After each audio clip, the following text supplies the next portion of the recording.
Live from Pahrump, Nevada, the Valley of the Dirt People, it's Tech Talk Taco Tuesday with your hosts, Jimmy Lewis and Logan Tyler. I'm the president of this show. Yep. My name is Jimmy Lewis. Logan is the vice president of this show. And you are watching Tech Talk Taco Tuesday. And I think we're getting some feedback from something. It's from them, Oh, yeah? the special guest. Yeah, our special guests we're getting feedback out of. Oh, We need to get that yeah. echo. They don't have any headphones on right now. Okay, they need to turn it down somehow. Or there's a second device playing in the background. I'm not sure. Yeah. Did you mute it? Are we done? We're figuring this out. This is how the show works. We never can do it right. Not once. But this is what we're gonna do. Since it's the State of the Union address, Logan, since you're my vice president, put on a mask and just shut up and look pretty. And if you want a double mask, that's good too. Because this is the way that we do things around here. I talk and you just mask up and look pretty. What? You're not gonna mask up, bro? I'm not sick anymore. So. It doesn't matter if you're sick or not. That protects everybody from everything. That's the way we're gonna do this. So here's what you really need to know, because that's what the State of the Union. You guys got to quit getting really crappy advice, and then hitting us up for the real answer. Like, don't act on the crappy advice right from the beginning, because I saw a whole bunch of different people that had problems, and it was all result of them going down Problem Avenue, we'll call it. And Problem Avenue is when you decide that you want to whoa, what was that noise? No. Larry, can you mute yourself? Yeah, Problem Avenue is the one where probably whatever you did last to your motorcycle is the beginning of all the problems you're now going to have. So just kind of start taking back steps of what you did, because I think we even have some questions tonight where I'm going to kind of go into this. It was like, this wouldn't be a problem if you hadn't touched the thing in the first place. So, anyhow, what else is Husabergs are the best bikes known to man. And because I have a Husaberg problem, and I'm admitting it, I think that I'm going to have another one show up here, and that means I have some KTM RFS bikes that I'm selling for, we'll call them bargain basement prices, but it's not really, because bikes, any good running bike is worth a lot more today than it was 2 years ago and 4 years ago and all that stuff. It's called inflation, and I didn't make inflation. You can't blame me for inflation. It just happened. But just because I want to sell you a good running bike, you have to pay the price. So if you want to buy an RFS KTM, a 400, a 250, or even a 525, and I'm talking about a mean 525, has a lot of power. A lot of power. I will put a loud pipe on it if you want, and it'll have even more loud power. It'll sound like it has so much more power. So I was looking at the numbers, and everybody likes to bring up numbers, and I will. Used vehicles are up 42% from just a year ago because of this inflation stuff. And I checked my prices, and my prices are not up 42%. So that's why these are bargain basement deals on bikes. And that's why you should buy one if you want a nice. Look, they have carburetors on them, so there's no electronic fuel injection, none of that horrible electronic fuel injection that you don't want to have anything to do with, unless you're me. They have PDS suspension, which is the best. I'll say that most of the time. The motors are almost indestructible, and the only thing that really is wrong with those motors, the old RFS motors, is the intake valves tend to wear. So you just pop new intake valves in it. If you're a decent mechanic, it's not a big deal. And if you're not a decent mechanic, you just send it to somebody and spend a little extra money on that. So what else do we have to talk about in State of the Union, Logan? I don't know what it is. You don't know what the State of the Union is? Mm. That's where the president... I'm doing civics here in Tech Talk Taco Tuesday.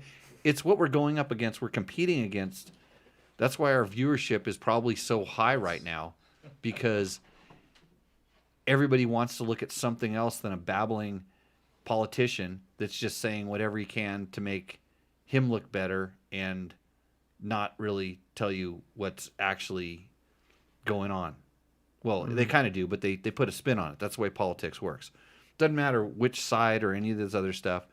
Hey, did they do that thing after the State of the Union? Does the opposing party get to have a little Oh yeah. say? It's a big The- deal for the opposing party. They get to have their equal time, correct? Not equal. It's like a rebuttal. Oh, they and get- whatever party. Okay, I didn't know if Really, they make a big deal. I didn't know if that was State of the Union. But anyway, so it's where the president gets up to you and tells you, hey, this is what's going on with the U.S., bro.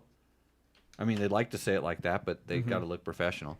Yeah. Unlike this show. So what else is up? I got to go riding with Big John. That was up. That was good. Big John has a brand new Husqvarna 300 TPI TEI Rockstar Factory Edition. It's the it's TPI, but they call it a TE. That's the- with the little I. Instead of XE, it's But I didn't know they made factory editions, so he has a Rockstar edition of this thing, and he got it because, and he did nothing but complain. This is Big John for you. Nothing but complain because he had to get that bike because it had all of the stuff, the things. Like he wanted a certain transmission and a certain brakes and it was funny. He's like, you wouldn't believe how hard it was to find a bike like this. And I'm like, yeah, it seems like it's hard to find a bike. But he wasn't one of those guys that wanted to, take a picture or anything. He just wanted to ride the damn thing, put scratches in it. So it was pretty good times. And now he's got his big springs. So he's gonna be all good. We're gonna get him on for a Better Rider podcast here real soon, so we can talk about what it's like to be a bigger dude. Which bigger, episode 2 coming out soon? larger rider. Yeah. So episode 2 coming out tomorrow. Thursday. Thursday, Yes. if you're listening to this on Tuesday, and if that makes any sense. But you can always just go to the Better Rider podcast on all the podcast platforms and see that. That's courtesy of JimmyLewisOffroad.com. But we wouldn't be here tonight without the help of some sponsors, right, Logan? Mm-hmm. Do you know who they are? Climb, Right. DDC, What climb stuff did you wear today? inversion jacket, whatever. Really? That one is, yeah. Yeah? Inversion jacket. Inversion jacket. What's it? He has a pullover one? Like I do? Yeah, like my This is it. company jackets. Yeah. Oh, okay. My company jackets are inversions. Oh, you you got Climb Company jackets. Yeah. Like 30 And of then them. That's good. I've seen them before. Now I start remembering that. That's pretty good. Good. So you wore Climb stuff today. I'm gonna pull up my Climb. bundle, It's a bundle. It's a Climb. other side. My backpack, my knack pack. Yeah. I'm gonna pull that up in a few minutes because tonight on the show we have Captain Larry, who's gonna give us a little safety advice, which we all need, and it's trying to make this show, somewhat educational, just a little bit. Takamoto sponsoring your favorite segment, right? Yeah. Rooster Endo. Yes. Yeah, you feeling kind of chipper tonight? You gonna ready to give it to these guys? Yeah. Yeah. Okay.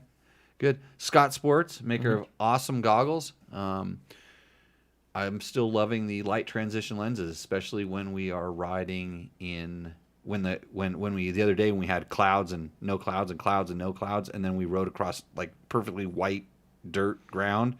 Man, I love those things, and my eyes really like them even better now. DDC, makers of really good sprockets, Delaney drive components. Go to ddcracing.net. And, of course, Trail Tech. So if you ever get lost, Trail Tech Voyager will get you out of there. And if you have a Voyager Pro, you can use buddy tracking. And if you need a kickstand, they make kickstands too. So, cooling fans, radiator fans as well. Tell us about a Yamaha, Logan. The Yamaha 4-stroke bike is for motocross riders driven to dominate. The Yamaha YZ line of 4-stroke bikes are built for victory. Visit YamahaMotorsports.com today to explore what's new and improved for 2022. The YZ450F and YZ250F bring the performance with powerful four-stroke engines, reduced unsprung weight, and new suspension settings. For the full factory ride, both the YZ450 and YZ250F come in exclusive Monster Energy Yamaha Racing Editions graphic package. And you can take precision tunability to the next level with the Yamaha exclusive and industry-only free power tuner app. Visit YamahaMotorsports.com today. Find your Yamaha YZ and enter Victory Zone. We take a couple weeks off reading. Yeah. Yeah, I could tell. Maybe you should have put the mask on to read that. Okay, I think we're gonna skip getting to the questions right off the bat tonight. I think we're gonna go straight into the Captain Larry safety segment. Okay, sounds good. So we'll get them all hooked up. If he has AirPods, that would be fantastic. Oh, but yeah.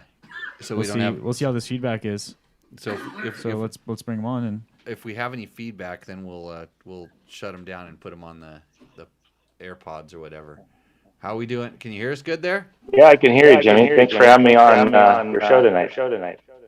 Yeah, welcome to the show. So we're gonna turn our headphones down just a little bit. Logan, is that better? I would guess. yeah, we got feedback. Yeah. So, we do have feedback. Yeah, it's bad. Okay, is there any chance you can do headphones or something? I've got headphones on right now, and I don't have any other audio going in the house. Oh, so then it's on our end. It's us? Yeah. Try turning. What happens if you turn that soundboard off? Turn this one off? Yeah. See what happens. Okay, here we go. It's on the other side. Engineering live on the show. Is that Okay, helping? how's this? I don't. Larry, can you? Yeah, I can hear you loud and clear. This is how we fix problems. That's not the problem. I don't know where it's coming from. Okay, I can turn the headphones off and just go on the. There's a weird echo going on from us. I think we have something. Something on here? Is your phone on? Here, hold on. Okay, how about now? Let's try this. Yeah, I'm not hearing it. I'm not hearing it anymore. No, it's. I think it's on the streaming side here. So Okay. one more check. Test 1, 2. Yeah. Yeah, it's good now. Okay, you're loud and clear. Larry Giles, welcome to Tech Talk Taco Tuesday. After at least a minute of technical difficulties, it makes for great audio. Well, Yeah, thanks for having me on the show. Wait. I think it's that kind of latency that we have on, when we're doing these different calls. We got to try using our Google account for doing this. See if that works too. If we patch that in, but we'll work on this later. Logan, how come you didn't test the feedback loop? When I did the Zoom, it didn't have one. Okay. So you're claiming you're better at Zooming. No. Okay. So the reason we have Larry on is because you were how many years lifeguard? Oh, now we have It's no gone. no audio at all. No audio at all. Mm-mm. Okay, how about now? How about test 1, 2? Yeah, now we hear him. Okay. So my background was 34 years in the Marine Safety Department for the city of Encinitas, and I ran dive, search and rescue, and swiftwater teams, and we did a lot of cliff rescue and open ocean rescue. So we're all over the county of San Diego, and so that's my background, and it was a great career, and just recently retired about 6 months ago. And you have acquired the love of dirt bikes during this time. Yeah, been out to Jimmy's class a couple times, and now that I have the opportunity to focus my time on myself, I've definitely gotten into riding and bought a new KTM EXC 350. So enjoying myself. Awesome. So we have talked a bunch of times about just kind of safety in general, and I remember you kind of quizzed me about, hey, like, what do you do? What do you carry? And then we just started talking about it, and he brought up a couple really good things. And I think one of the most important things that you did say was it had something to do with about being prepared. And I don't remember. It's kind of like we have the saying that that the best kind of oil in your motorcycle is to have some. So there was a saying you made about safety that sort of came this way. Yeah, so like in the industry I came from, no plan is a plan to fail. So That's it. Yeah, no plan is a plan to fail. You got that, Logan? Mm-hmm. Are you going to remember this Should. for a whole week? Okay.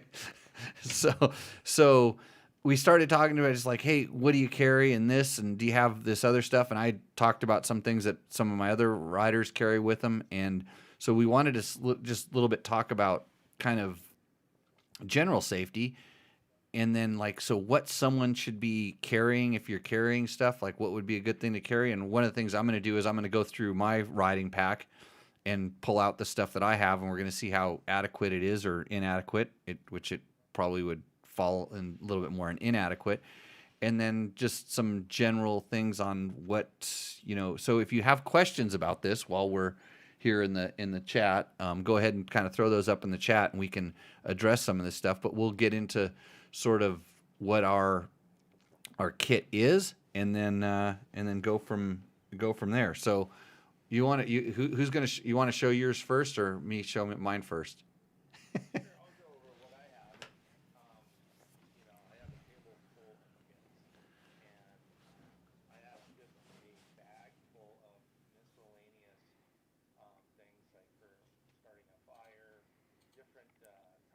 and I got my medical stuff in there that I think that would be appropriate for the ride that I'm going to go do, depending on the topography, time of year, and the depth of the ride, how isolated it is, and then also what kind of resources are going to be available to get in there in case I have a problem or somebody else that I come across, or my partner that I'm riding with. So I have a main bag, this big green one right here in my truck, my van, and it's got the heavy duty medical side of it.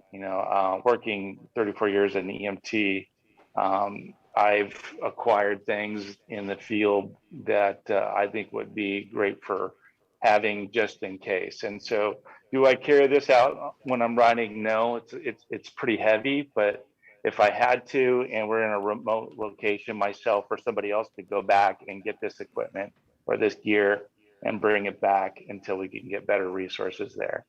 So and that bag is, it's got splints in it. I've got a stethoscope, EP cuff, pulse oximeter, more blankets, and just a variety of just EMT type equipment and supplies in that.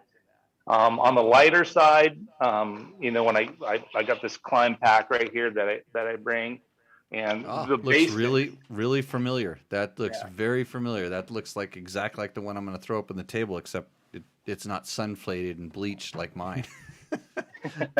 I really like this pack because I can put things that I always know that I'm going to need.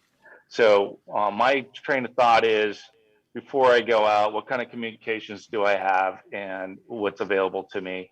Does my cell phone work in that location? Do I need a GPS? My wife just went out and got me one of these Garmin inReaches. And then Trail Tech is another great device. We used to have a couple of those, and somehow they vanished because they're pretty popular. But anyhow, there's a lot of great technology out there that really will help you in these situations if you ever, get into one. So making sure that you get good cell coverage, or, you have satellite coverage. You can also always, rent a sat phone for those areas that you're going to go into that have limited access and coverage in them. So those are the first thing that goes in my head is communications before I go ride, and who are we going to get a hold of if something goes wrong, or we come across somebody else out there on our ride. That's a pretty good way to kind of start thinking about it, though, as far as like I never really thought about, like, I do think about how I'm going to communicate, because I'm going to go into my bag here, and so the first thing I'm going to pull out is my InReach also. So this is an older one. It's actually, when it was InReach, when it was DeLorme, it was pre-Garmin, and so it's still the same thing. I actually just had to put a battery in this because the battery finally failed, but still it works. And and because there's a lot of places where I'm riding where there is no cell service, and I generally, in areas I'm familiar with, I do know where there's cell service, and then I know where there's not. But I also ride alone quite a bit, and anytime I'm riding alone, I have this on, and there's someone that knows that it's on and it's tracking. We have kind of a system, and maybe one of these shows will kind of go over like some really unique ways to use these in general. And then, of course, you have your cell phone, and is your battery charged? Do you have a way to charge it back up? There's all kinds of questions like that as well. And one more thing I'd like to add to that is, if your cell phone battery is going, just find yourself in a situation your cell phone battery starts to go dead. Someone told me that one of the best things to do is to start sending emails out if you can get your location, your GPS coordinates and stuff, send your location out in emails or texts, and say that, hey, my battery's low, and that, that way that there's people that'll at least be checking what might know exactly where you were at the last point, as long as you're not moving. And then if you are moving, let them know that you're moving and kind of what direction.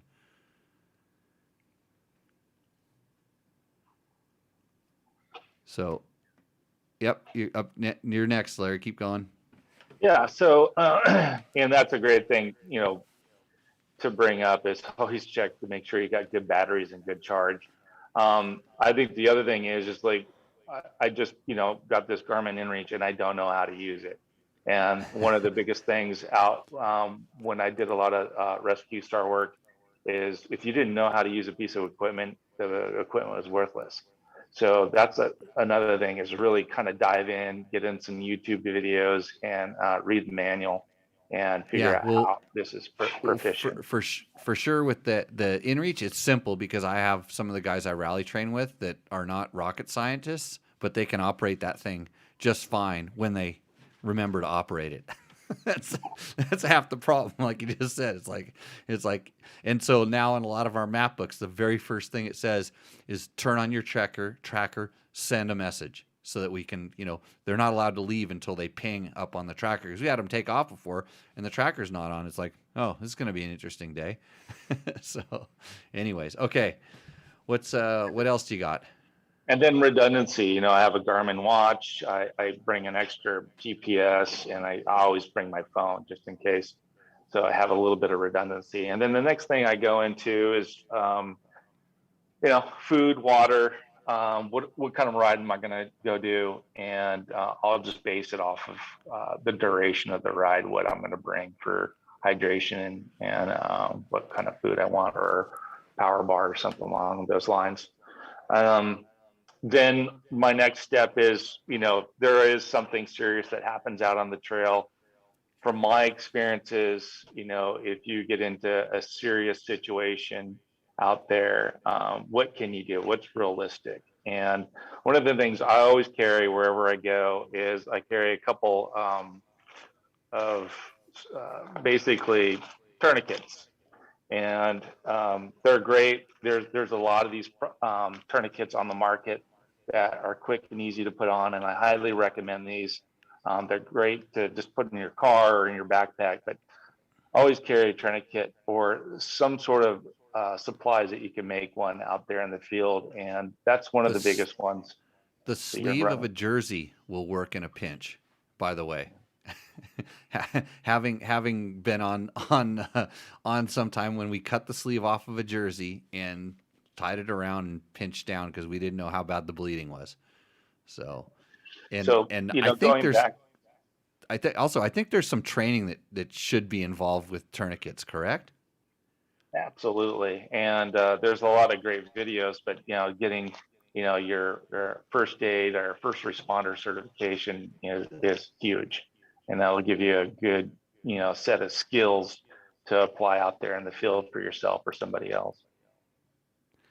Yep. So I probably should, because I've done the basic, I guess it's just basic first aid, which is something that we have to do for some of the coaching certifications that I have. And it's funny. They focused more on like, heat prostration and hypothermia and stuff like that than really kind of severe injuries, because it wasn't really directed towards motorcycle riding, where I see like what we see is like broken bones and then head injuries and bleeding are kind of the three things when it gets serious. Those are the three kind of categories that I've noticed.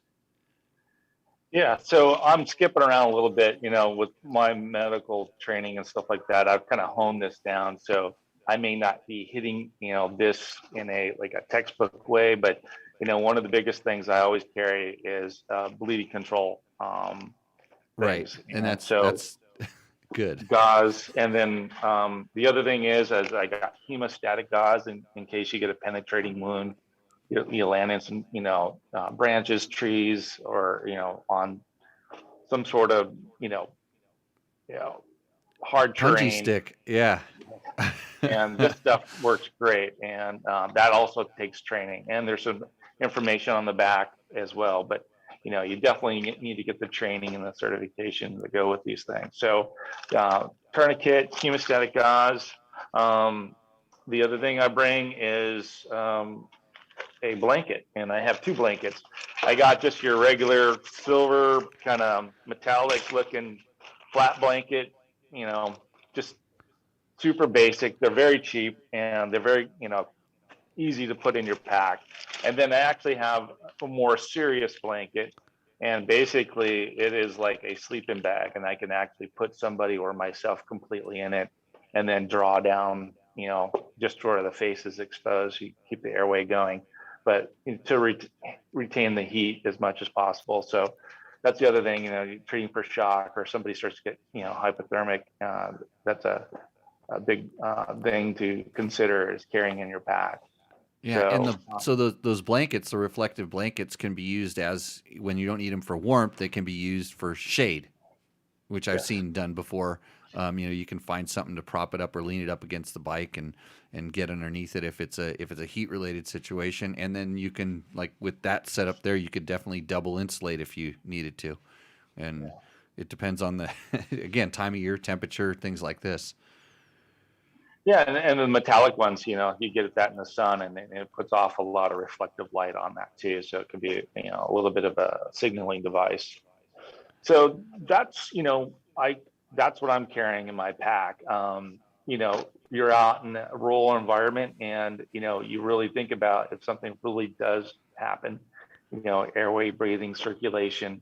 And those are the first things that cross my head. That's the ABCs that they that they talk about. Yeah. And so that's pretty much real brief that I put in my pack just to carry, when I'm riding with somebody else or just myself. So I got my communications, I've got tourniquet, hemostatic gauze, a blanket, and I just carry just some Curlex, just in case, I can make my own little Band-Aid out of it if I had to. And then if I get into bigger stuff, I've got a sling in case you dislocate the shoulder or you break your arm. I've got the SAM splints in my other bigger pack. And so I have different levels of packs, based out of my vehicle and what I'm carrying on my back.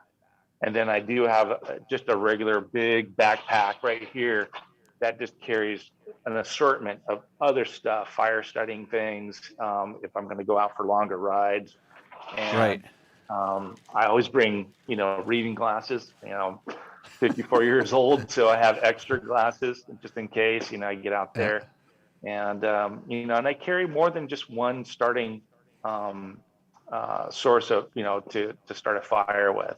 And then also illumination. I carry, not just a headlamp, but I also have several different flashlights that I carry as well. And then, I get the flashlight on my phone as well as a redundancy. So that's kind of just going out. That's a basic ride for me. That's what I'm carrying in my pack. It makes me feel better because I think I have most of those items. I'm going to kind of peel into my pack here. Hey, Logan, these are rubber gloves. What do I use those for? Oh. There's some assorted tools. I have my Motion Pro tools in here. I'm going to pull all this stuff out. Another plier here, but there's something in here I wanted to show you. That's tape and stuff. Here's the other mask that you get to wear. You want to wear this mask? That was in case I had to That's the stop mask that will give you COVID. stop at the store. and Quick other Steel. diseases. A fire. Yeah, we'll get down. I know it was in here someplace. There was an important thing. Maybe I stuffed it in the other compartment when I was peeling stuff out. A knife. There's a knife in there. A KTM axle wrench, and there, actually, if I see how dusty that is, if I actually snorted that right now, I'd get Advil. Yeah. Because of my Advil things. But I pull out my InReach. That's always sitting up in here. I don't have the tourniquet jacket, lightweight climb jacket. These are my extra pair of gloves that I always carry. These are the normal gloves because last time I was riding, I had my windstopper gloves, which are usually in here for when it gets cold. This is parts. Flashlight. I got this. This is a good one here. Got a good flashlight, and then it does that, and does that. So it's kind of like one of those little emergency flashlights, and you can stick it to things and set it up on stuff. So there's my flashlight. And then I'm pretty sure I have 2 packs in here. So I have these little ultralight, watertight medical kit. And I think this one has like the normal stuff in it. It's going to have, I haven't opened it up for a long time. I remember I looked in it. Yeah, it has the gauze stuff, little things to tape stuff together. But the usual things. And then I have this other one, and this is really cool. So this is one that you can get. It's the Rider's First Responder Kit, and you can get it from the Kurt Caselli Foundation. And it has a lot of the same stuff that we were just talking about. It's kind of similar to this one with the gauze and those little triage bandages. Some alcohol wipes. Would that be antiseptic wipes? Yep. Would those be helpful? Good to have? Yeah. Let's see. What's this? It's a breathing tube, I think. Oh, a CPR 30.2. How does that work, Logan? I don't know. They were handing them out when we were CPR trained. Oh, yeah? So that's good. It's so you don't have to really give them a good old lip lock? Mm-hmm. I think. Hey, look, a spare pair of gloves, Logan.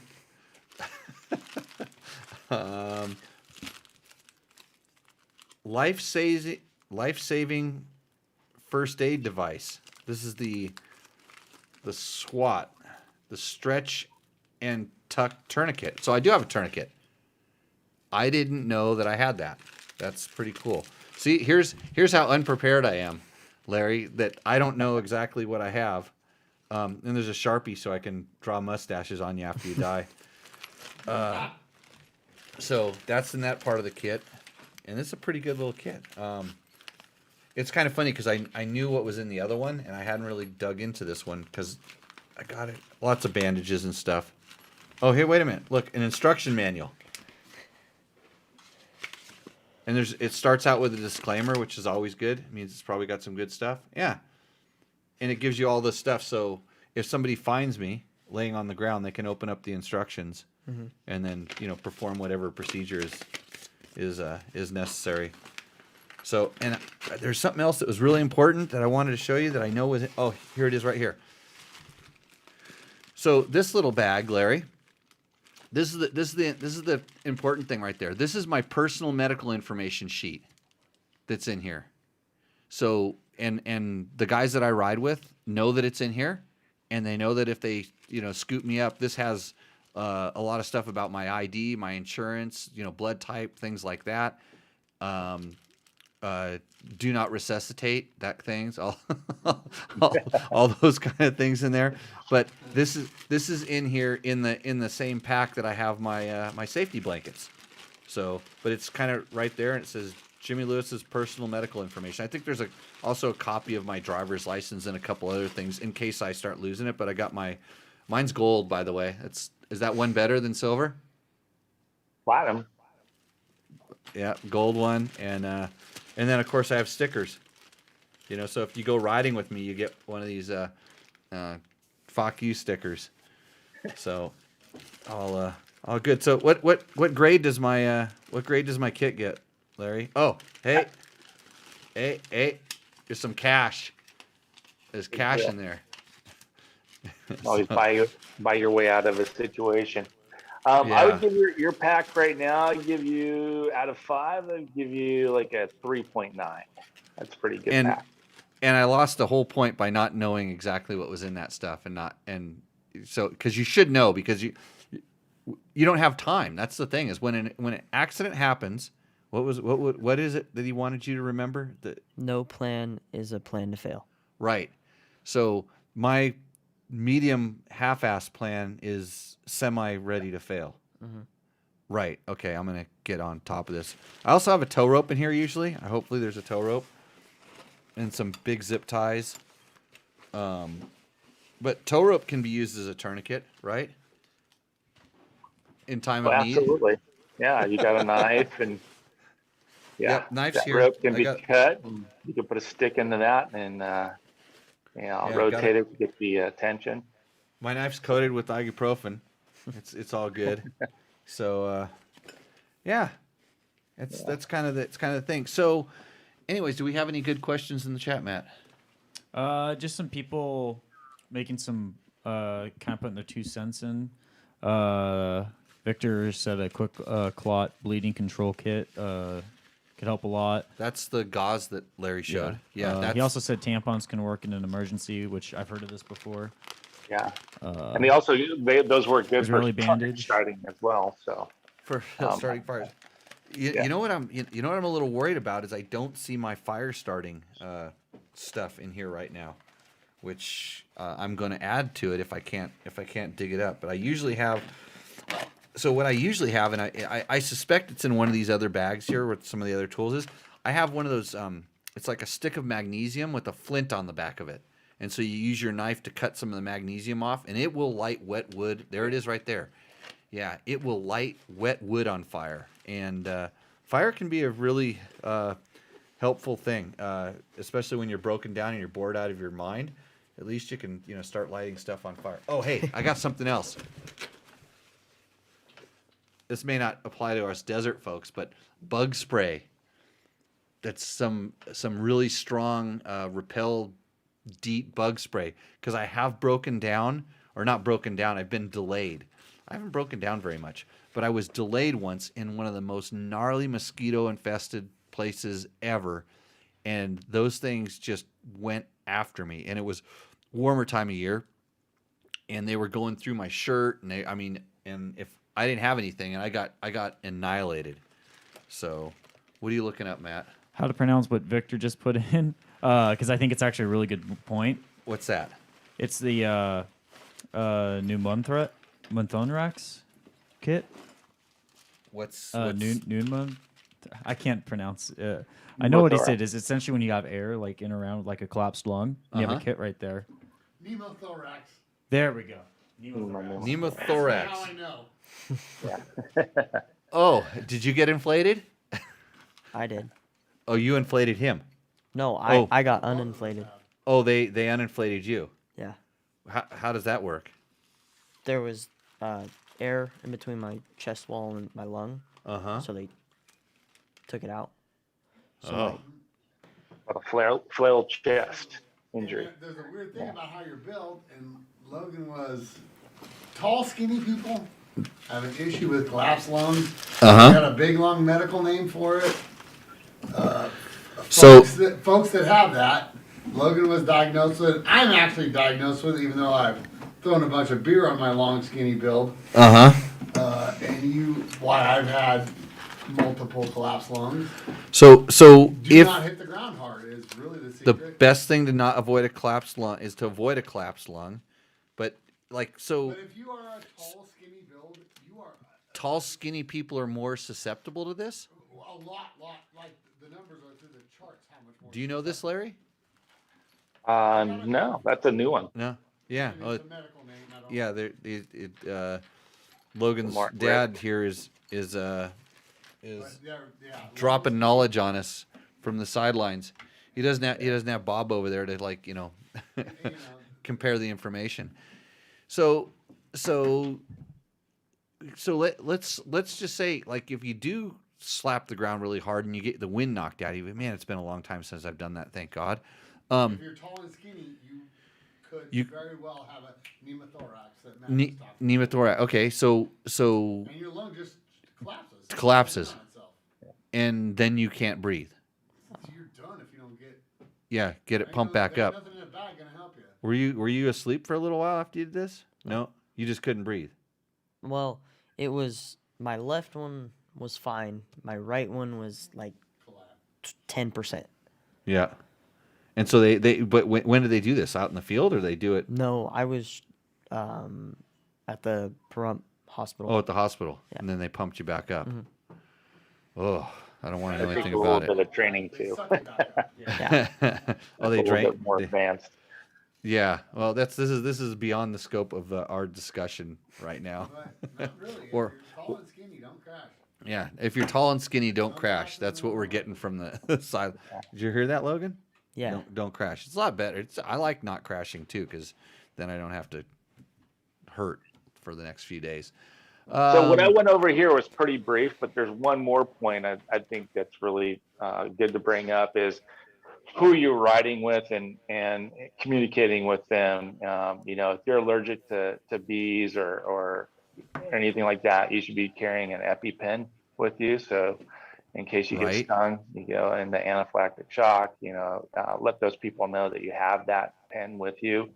If you have to have certain medications in case you have a condition or something like that, and carrying that and letting people around and in case you have some situation, they can get that medication out for you and you can And get it on board and turn probably that situation around. probably the same sort of notification if you're diabetic as well, because Yeah. I've actually been riding with people that I don't know exactly which direction they went, but they needed to eat sugar really bad because they all of a sudden they weren't themselves anymore, and they didn't. I wasn't aware of it. Somebody else was aware on the one time it happened really bad. Somebody goes, "Oh shoot, he's diabetic. He needs to eat." And it was absolutely, like it was like he knocked himself silly, but he was fully functioning, but just something was way off. And then he ate, and 10 minutes later he was back to normal, and then apologizing because he's like, "Yeah, I screwed up." And I'm like, "Whoa!" So that's actually really good advice too, knowing when. Yeah, let people make sure people are aware, and again, if you're riding alone, even together, with people, make sure some people know where you're at. Have at least a general idea of where you're at, and what your kind of general plan is, just in case something does start going wrong. You just never know. Two people could ride off a cliff, not paying attention. And the most common stuff is real simple stuff: dehydration, heat or cold exposure. Those are the ones that really kind of get people consistently, and getting stung by a bee. Those are the ones that, for whatever reason, that'll just put people down right away, and then now you have a situation. Yeah, that is pretty good. The easy stuff to protect from.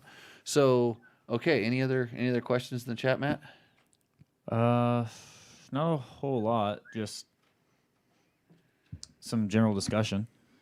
Does any from SS on YouTube, does any of the companies make a decent pack that fits on the dirt bike fender? I don't know of us. I mean, there's a lot of different kinds of packs. It just really depends on what you're going to put in there and how beat up you want it to get, because it bounces. The stuff on the bike bounces around quite a bit, way more than you. So, and the medical stuff is actually pretty light. And I mean, I just see how, like, when I have my vitamin I and my little thing, and usually it, like you see there, I probably threw the bag down, or maybe I crashed on it and it cracked, and then it just turned into powder over the course of time. Like I said, that bag's getting an upgrade. It's probably about time. I mean, like you saw Larry's nice new shiny one there, and mine's probably 3 years old, and it's time for, because the bottom is actually down at the bottom where all the tools have been rubbing, is kind of starting to to wear out. But Mark Daniels also made another point. Yep. Broken collarbone is one of the most common injuries. Having a triangle bandage or two or a collarbone harness can help stabilize the fracture. what's the take on is Larry going to pull something out there?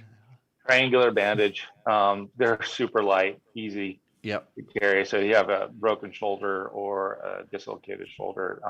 These are some of the easiest way to splint that up, and then it also relieves the amount of weight pulling on that, so it'll ease some of the pain that you have. That was what was that what you were talking about earlier? Is like kind of this is the splint sort of thing? Yeah, Like well, you can use a triangular bandage to splint, help splint up a shoulder or an arm injury. And then you have the SAM splints. These are all light aluminum in the inside. They flex, and that would be for more of a long bone break, like an arm or leg. And so, Yeah. and you can As cut San Felipe, this. Oh, yeah. as San Felipe Bob says, the Manzanita sticks work really good, and a toe strap. That's how we splinted Bob's leg that he accused me of breaking in the first place, which I was indirectly involved in the second breaking of it, but not the first one. I mean, I just invited him on the trip, and evidently that got me In trouble. in trouble for it. So, any other ones? Everybody says not crashing is the best thing to do. Yeah. Good luck with that. Yeah. So yeah, it's gonna happen. It's kind of just like it's better to be a little bit prepared than to be not prepared at all. And for sure, Larry, thanks for kind of helping us out. I'm gonna refer all my safety questions over to you now. When we start getting asked, because this will open the doors when people start watching this on YouTube and listen to it on the podcast. People will start having some questions. A lot of times they'll have some scenarios, or they'll tell a story about what they did, kind of like when they start telling me what they did with their motorcycle. And when I have petroleum product related questions, I go to Chris Reel. And so you've now officially been indoctrinated into the whether you like it or not, the Tech Talk Taco Tuesday family. And so we'll start pushing those questions off to you. Logan, do you have any questions for Larry? No. You don't. You're the one that crashes around here a lot. Well, I go big and not really many little ones. So you can't help yourself at that point. Yeah, kind of. Yeah, call 911. Mm-hmm. and always think about how long you have to wait for that 911, especially out here. Mm-hmm. Yeah. They're not the first ones on. Hey, Larry, I'd like to share a glass of tequila with you. Do you have your tequila on point there? Oh, of course. I just- got a I whole just- bottle right over here. Yeah, I got the really good stuff here. I got look at this. It's here, Logan. Why don't you make yourself useful and help a brother out?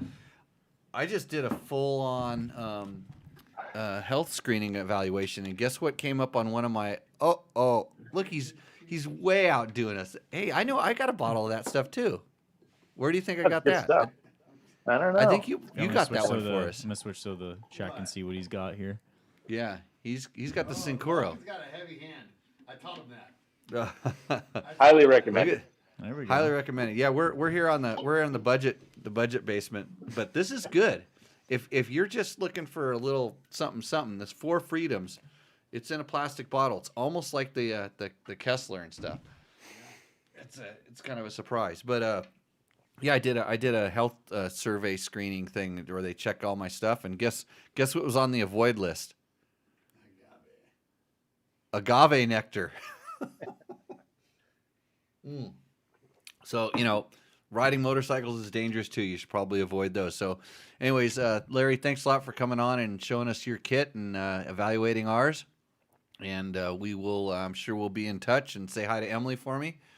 We'll do. And we'll Thanks for having me. see you out on the trail. All right. Okay. All right, thanks for coming on, Larry. Thanks for coming on. Hey, we're gonna get right into questions. Bud, you didn't want to wear the mask, did you? I didn't get the. You didn't get the shtick there? No. Yeah, I know. You didn't even know what the State of the Union was. Which I thought they covered that in school. Like, I remember being told what the State of the Union address was. No. I haven't learned it. I also told them to never wear a mask. Yeah. Well, Do it. come on, you can do it for your buddy Jimmy. Don't do St- it. Oh, stay- yeah, that he should have got. Yeah, that they stay on the show. You know, yeah, that he should have Logan, listen to Jimmy. Oh, hold on. We turned that. I fixed it. Oh, I okay. turned it back on. I got it working again. I just got to adjust the volume now. Okay. Let's see what else we got. Any other stuff? Great That's- podcast with First Aid. I saw that a second ago. I don't remember. Where did it go? It disappeared. Wait, great podcast with. First Aid. Oh yeah, that's us. Well, that's I think that's one of my favorite interviews we've done. yeah. That was a really good one. Yeah, it's funny because you weren't doing your job. Kind of like at the start of the show when nothing Yeah. else worked. Yeah. I was kind of giving you the look. Hey, can I see some questions? And Yeah. like you were just fascinated. Yeah. But this is important stuff. I mean, we try to make it fun, but we also try to, bring you some nuggets of knowledge yeah. along the ways. I mean, you have to listen through all our technical difficulties. Thanks, Matt. Yeah. Logan, thank Matt for the technical difficulties. Thanks, Matt. And Really then don't know where and this then comes from. for getting wrapped up in the show so much he wasn't actually doing the producing, so we'll call him half a producer, right? So Yeah. Thanks, Matt. Yep. Thanks, Matt. There we go. Thanks, Matt. Well, I'm sure I have faith that Logan can step in. It's just 2 buttons, right? That's what Basically. we've heard. So, someone put a third button in front of me, and I got really confused. That's what happened. Okay, hey, back to the State of the Union address. State of Dirt Bike Tech Talk Taco Tuesday. We're not at war. We are not at war with anybody. We're not fighting any of the other bald guys. We're not putting Nope, any sanctions on. No sanctions on bald guys. We're not Okay, trying to so crush speaking them. of bald guys, I replaced. have a question. I replaced my 90-degree fuel thing with the straight one, just out of hate, but it's not retaliation. right? Yes? Okay, so coming back to the bald guy, so you don't have the most amount of hair on your head, right? No, I'm bald. Right. There's guys So- though. There's other dudes. Some people confuse us because we're Yeah. on the YouTubes. But I hear the blow dryer go off when you come out from the shower. The Is that blow like for the- dryer. Yeah, like a hair dryer. No, when I come out of the shower, you hear the clipper. No, I thought I heard a blow dryer, like a hair dryer. I thought maybe Ooh. it's like for your facial hair. I'm trying to think of what the blow dryer noise is. I thought I heard a blow dryer. Matt's watching me in the bathroom. This is getting really strange. The office is right next to it. So. I know it's literally right outside the front door Yep. because it is the front door, and then you walk out the front door of the house, and you're in the And then office. there's the office. This is the largest office that any motorcycle publication has. Facility, largest office facility. Not just not just the front- Anywhere. It's bigger. It's bigger than the old Dirt Rider magazine, and that was palatial, well lit, huge. Really. Yeah. It's Huh. and I don't even have a car museum on the premises, and it's still bigger than some of the other ones. Well, you do Just- have a dirt bike museum. It's just It's they're not kinda- all vintage. It's the Husaberg Mahal. It's really awesome. You didn't even hit the bell, ding Cool. dong. I think we actually had a general question Okay. in the chat I want to get to because there's not a whole lot of other just normal questions. Hey, Here we you're go. welcome for us rescuing you from the State of the Union, but I'll get back to it. John Bailey, what does he want to know? Howdy guys, sitting out on a 1,000-mile Baja ride Friday on my 2021 300 XCW. Any suggestions for monkey butt? Well, my question is, I mean, you've read all the internet forums. How do you expect your 2021 300 XCW to run more than 30 miles without having something go wrong with it, right? Mhm. I mean, I have 118 hours on mine, and I've only put about like 20 of them on myself, and I'm still amazed that it just keeps running. And all I do is put gas and oil in it, and I clean the filter, and I change the transmission fluid, and it just keeps on running, despite all the guys that seize them, like usually right when they get them home. They send it down the street. So, okay. Back to the question, John. Sorry about that. Monkey butt. You know what's funny is I stand up quite a bit when I ride. Even almost, yeah, I would say, man, most of the time when I ride, I stand up. But you could get a seat concept seat, but you'd have to wait a long time. Long time, yeah. Yeah, those are really good. Man, they're really good. I really like my seat. You notice how I talk better certain times about certain things? Right. Yeah. So that's good. But they have, some people use monkey butt powder. It's baby powder, but there's a brand called Monkey Butt Powder. And they've had good luck with that. And I don't know if that's because you got a sweaty ass and that helps, or maybe you have a dry ass and it's chafing. I don't know. I don't get this. I'm probably one of the worst guys to answer the monkey butt question. But standing up would probably be, wearing the right You will not shorts. Get it sitting down. I mean, standing up. Yeah, you won't get it standing up. You will not get it standing up. Yeah, I mean, I rode the damn Paris to Dakar when it was 21 days long, and I didn't get monkey butt. I mean, I literally, and there was sections we rode a lot on well, they weren't really paved roads. We rode a lot of transit sections and things like this where you're just kind of sitting down and cruising when you weren't racing. But Does yeah, I just haven't. I mean, I did like the Tour of Idaho, and that was a lot of roads and sitting, and I didn't get it then. So it might. I was going to start saying maybe the shorts that you're wearing could play a big role. I've had. You can't control where you sweat out of. Well, I know People sweat out Yeah, of their yeah, head yeah. or their armpits. You can't control where you sweat out of, and I'm just wondering So if it's unique to each individual. yeah. I was gonna. Oh, San Felipe Bobby says you can answer the monkey butt question. Well, then answer it. Monkey butt powder is great. He says that, and that was a long time ago. Fresh balls work better. Victor, thank you. RJ Roger Hurd got his name right. It didn't. There we go. Got it right. Roger Hurd says lotion your crack. Okay, these are things. I was gonna say like cotton kills. I've heard this before when they just talk about like shirts that you're wearing, when you're riding and different things. And I didn't realize how important like the undergarments that I wear were. The whether it's first layer, like I wear the Climb Aggressor 1.0 a lot of time when it's cooler, and even when it starts warming a little bit, because it does a little bit of wicking. And then I've worn some ones that are actually cooling materials. A company called Virus made these things that cooled you, and they had some shorts that were like cooling.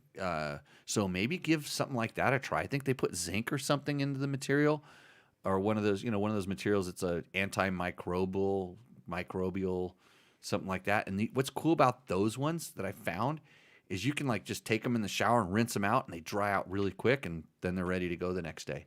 So on multi-day rides, I've had good luck with that. Actually, usually I just end up jumping in a river, clean myself out, ready to go. So, okay. So would like a sheepskin or like goat skin or The furry seat cover? Yeah, would that kind of help too? I don't know. I've seen guys, some guys love those. They have those little strap-on pads that they put on, like usually a KLR 650. Yeah. It's it's that kind of thing. But I don't know how far that's going to go with your bros on your KTM 300, unless you can get it like bleached KTM orange. It might not be. Get it anodized. Anodized. Yeah. So Michael Pounds, what does he want to know? How can I minimize chain slap? Well, properly adjusted chain would be my first thing, and then you have to have a non-worn out chain. And these are just things I'm just kind of coming out with the top of my head, because a lot of times people think that the slap is up and down, but I've actually seen it where it's side to side, and the slap is actually hitting the frame rail or your kickstand. It's kind of flopping around, doing something like that. Could it be in too low of a gear? Too low of a gear, Like, or too high of a gear? You mean? yeah. Too tall of a gear, we'll say. Too tall of a gear. So you're just like really letting the tuk. Over, Michael, I'd like to actually. I'm gonna guess he's riding. I'm gonna guess he's riding a big 4-stroke. Yeah. A bigger 4-stroke is my guess, and he's riding in a taller gear. And so, yeah, maybe noticing that you should downshift. Yeah, might help that out a little bit. But make sure your chain is all in good shape. And then also, there's some chain pads, different brands of chain pads are noisier. And I will tell you that, like on the KTM EXCs and stuff, they're a little bit softer because they make less noise. They actually had to make them softer because that chain slap was causing problems in sound tests. So that's the thing. Curly Stoker, I like to say Curly, says baby wipes morning, midday, and at night. Baby wipes. That's how you minimize the MB. There we go. Monkey butt. Okay. Do we want to go to commercial break? Is it that time? Yeah. It is 8. Okay, we'll go to commercial break, and we'll come back with the questions on the sheet, and then we'll do Rooster Endo, and we'll go from there. So enjoy some commercials. Oh, by the way, bad news. Bad news is that the Adelano Grand Prix got canceled. So we don't have that commercial anymore, do we? I pulled it. It got pulled. Yeah, so we don't have that commercial anymore. There was just some there was some issues. The gears didn't mesh right and stuff, and so I guess they ended up having to pull the plug on that. So I'm sorry about that. We were kind of excited to see that. I know the adult mini bike racers were getting all riled up. What were you saying, Matt? We should still have Ty Davis back on, though. Oh yeah, we need to get Ty. Ty has probably as many tech tips and stories as I do. Yeah. And it's funny, is our universes collided a very few times at very short periods and stuff. But he's out doing the same thing as me on dirt bikes, like at different levels, at higher levels, and racing. And some of the accomplishments he had in racing are extremely, extremely high. And it'd be interesting for him to tell some of those stories. And he has a good line of products too, so he can come on and racing. Pimp those. I just put a fuel filter on my KTM 950 or 1090. So many bikes. Okay, there we go. Commercial break. See you in a few minutes.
What's up, Moto Buddies? Mike here from Taco Moto Co. What is the Taco Touch? It's the best service in the industry. Virtually 24/7 tech support via email or text, and it's like having a dirt bike doctor on call every day of the year, helping you fix your bike or recommend parts or setups for you. If you've ever received an order from us, you know that the Taco Touch extends to our fulfillment, and our orders come with the coolest stickers that you've ever had, buying parts from anybody before, and a handful of root beer barrel candies. All of our Taco Moto co-branded components come with a no questions asked lifetime warranty, and we'll even extend out the warranty of other manufacturers, OEM, and aftermarket parts where we can, sometimes for life. We test and tune endlessly and exhaustively and obsessively. We're trying to destroy everything that we can before you get your hands on it to look for weaknesses and to improve it, or to make recommendations to the manufacturer. And if it's something that doesn't meet grade, then we don't offer it on the store. Everything that we carry is something that we have personally used, tested, and ridden, and raced, and knows meets the high Taco Touch demanding standard. Go out and get some adventure. And we're back, and Logan's late again. I don't know what he was doing over there. He went to sit on a couch. Was the couch nice? You should close that door, because there's a lot of cold air coming in out of there. Yeah, I had it open because I made some furniture over the weekend. I got back into my beatnik furniture building. The medicine cabinet looks fucking good. Oh, did you see the thing? Look at the stereo thing that I built. Go walk in that door and look at the stereo thing right next to the TV. I made that this weekend. So I could retire. I've been told I could retire and start making furniture full time up in the mountains, off the grid. Oh. Just what everybody wanted to know on Tech Talk Taco Tuesday. This is the show where we talk about motorcycles and motorcycle-related products. I'm Jimmy Lewis. I'm the president. Logan Tyler is the vice president. We will continue with the State of the Union as necessary, and then Matt's going to have the rebuttal whenever he wants to after we turn off the play button. It's just me plugging my beginner class. Oh, yeah. Matt Mattoon's Jimmy Lewis Off-Road Training Beginner Classes. He's going to actually start having group sessions. Yep. And that way, if you know somebody that needs to learn how to ride and you want to teach them how to ride the right way, and especially if you're connected to that person, a family member, boyfriend, girlfriend, something like that, send them to Matt. Preserve your relationship and let Matt teach them how to ride. You can email matt@jimmylewisoffroad.com to find out all about that. And listen to the Better Rider podcast. It's another one we do where I don't talk as much about myself. So, Logan, let's get into the questions. Oh, do you want to start it off? You want me to do that first one? Yes. This is a long one. Todd Harmon says, "Hello, Jimmy and Logan. Thanks for taking the time and investing energy to put Tech Talk Taco and Tequila Tuesday together. Thank God I had a little bit of tequila tonight because it wouldn't be the same without it. I hope you can help with a cooling system mystery. My 2013 KTM 450 XCW with 525 hours on it, 15,000 miles, a stock engine and cooling system, is leaking a disturbing amount of coolant." So this is really good. I'm getting to this question now. He told me the year, make, model, and the time on it, and like all this stuff. He just basically laid it out, which is really good. Then he gets good and detailed. It's using 50 to 100 milliliters of coolant every 150 to 200 miles of non-gnarly dirt roads. Some of the usage is due to overfilling the radiator and the level dropping below the top of the fins. This is a good point that he brings up. So if you fill your KTM radiator all the way up to the top and you ride it, the expansion, the heated expansion, since on most KTMs there's not a coolant recovery tank, when it heats up and expands, the pressure is gonna push a little bit out. So generally, I always say it's like the top of the fins. You know, when you look in there, and you know this from looking in yours, you know how it's never totally full. Yeah. But you know, when the bike's level, by the way, when it's on the kickstand, it can be different if you have a kickstand. But it usually sits just above the top of those little fins, and that's plenty. And when you start it up, then you watch it start flowing across, and it kind of half fills up that cavity. So, anyways. So, which is normal. So, he says, there are no obvious external leaks, and the bike has never overheated. Never, ever overheated. You got to ride the shit out of that thing, buddy. Overheated a couple times. In May, I started observing oil in the coolant. This is a problem. Okay. White smoke on cold starts and coolant usage. So he replaced the water pump seal, cleaned the water pump shaft, inspected the cylinder, cylinder head, and cylinder mating surfaces for warpage. Here we go crazy. With a starlet flat bar, and it passed. Here we go crazy. I used high-end machinist-grade tools and spent several evenings at the kitchen table measuring and remeasuring all of the dimensions outlined in the engine manual. All dimensions were within spec, and there was no obvious issues with the prime suspects, the old gaskets. I replaced the fan thermal switch, piston ring, cylinder head gasket, base gasket, and valve guide seals. It no longer smokes, and the coolant is clean, but it's still using leaking coolant. I've also tried a different radiator cap. My next step is to have the oil analyzed, install a coolant recovery tank, and if possible, perform a cooling system pressure test. So Todd's like right on the he's right on the money, if not overkill. Kind of seems like an engineer to me. Got Kind of a little bit, machinist tools. Yeah, machinist tool engineer. I mean, all good, but sometimes you have to come back down to Jimmy World. We have to Jimmy rig something. So I promise you, if oil was going into, if you're, excuse me, not COVID, that's gone. By the way, we're at war. Yeah. I mean, so COVID's done, and Fixed it, like it or not. yeah, so it never affected me that I know of.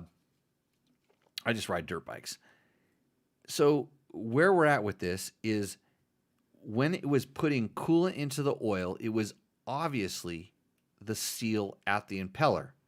And so he cleaned the water pump shaft, and I suspect he replaced the water pump seal. There should be 2 seals in there, to my knowledge. It's not a single. Wait a minute. I'm thinking RFS now. Holy. So, to be honest with you, I don't think I've ever, on any of my 500s or 350s, have I had to replace that? Is it a single seal? Maybe somebody in the forums can help me out. On the newer engines, is it a single seal or is it still a double seal?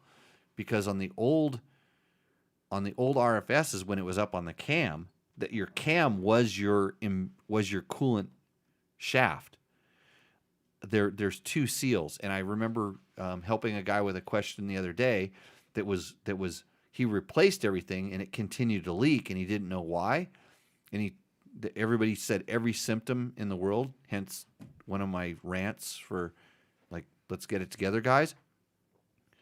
The easiest way to screw that up is to put the seal in backwards, because the seals are kind of set up a certain way where they can resist pressure in one direction. So they have the seals back to back so that the pressure actually pushes down on the seal. And, they have the spring and everything like that. But if you put it a certain way, the pressure can blow past the seal easier, in my experience. So he replaced the water pump seal and cleaned the water pump shaft. And so it sounds like you're not putting that coolant into the oil any longer, because the oil is not coming up white, but you're still missing the coolant. So here's my options. There is the odd chance that it's leaking past the gasket and going into the cylinder, but I would start looking at stuff that's a little more obvious. Number one is, like you said, you replace the radiator cap. Is there any chance that there could be some imperfections or some grime or something around the seal where that radiator cap is going on that's allowing a little bit of it to go out? And I mean, if everything's good, you're probably, and you can pressure check the water system, the cooling system too, before I would tear anything apart. I would, if I were there, I would pressure check the coolant system to make sure that it's holding pressure. And then also you can do a leak down test, which isn't going to be that conclusive on the motor, but you can check this stuff without having to go into it. But I even look a little bit closer. Like, is there a chance that there's some sort of a leak at one of the hose clamps on your hoses where it's not super noticeable? It could be just, kind of getting out there and evaporating before it runs. Because at 200 miles, we're talking, that's probably 10 hours of riding. And if you're only losing 50 milliliters in 200 hours, I'm going kind of on the deep ends of your equations there. Even if it's 100 milliliters, I could evaporate off 100 milliliters of coolant in 10 hours pretty easy, and you wouldn't actually be able to detect it. So it could be something as simple as just one of the hose clamps being a little wonky. There could be a tiny pinhole in the hose. I've seen hoses fracture on the inside and then have coolant kind of run down the strings that are holding the reinforcement for the hose. I've actually seen it go in there, and then it'll actually created a drip on the one that I saw because I couldn't figure out where it was going. But it was the coolant, something that caused the hardening of the inside, probably excessive overheating, and causes it to happen. So I think I would look at the more simple stuff. I don't think you're going to find it being anything that big. And those KTMs of that era are not. This isn't a normal problem, but it is common for them to boil off a certain amount. If it's only, I would actually let it get a little bit lower. Go ahead and run it 400 hours and see if you have to add 200 milliliters, because by and large, there's still plenty of coolant in your bike to keep it cool. And then you can see if it's a consistent thing or it's just somehow it's just blowing off that extra amount. And then, maybe he's running it hard on those easy roads. I don't know, however it works. So, hey, Todd, hopefully that answers your question. Sorry you had to wait through all the other stuff, learning about safety. Because if your bike ever lets you down because I gave you bad advice on coolant, it just locks up out in the middle of nowhere, you're going to want to have that safety blanket. So there we go. You handle Sean Elliott. I'm going to get to Robert Miller right now. What tips do you have for riders getting muscle fatigue and soreness after COVID period of non-riding? Kegs of Voltaren? What's that? I'm unfamiliar with Voltaren. Well, you better search it up because I don't know what it is. Is that some sort of? You Vitamin? start exercising your brain. Read that. Voltaren. We want to have that like professionally read. Voltaren, yeah. Is it some kind of a arthritis pain medication? Arthritis pain medication.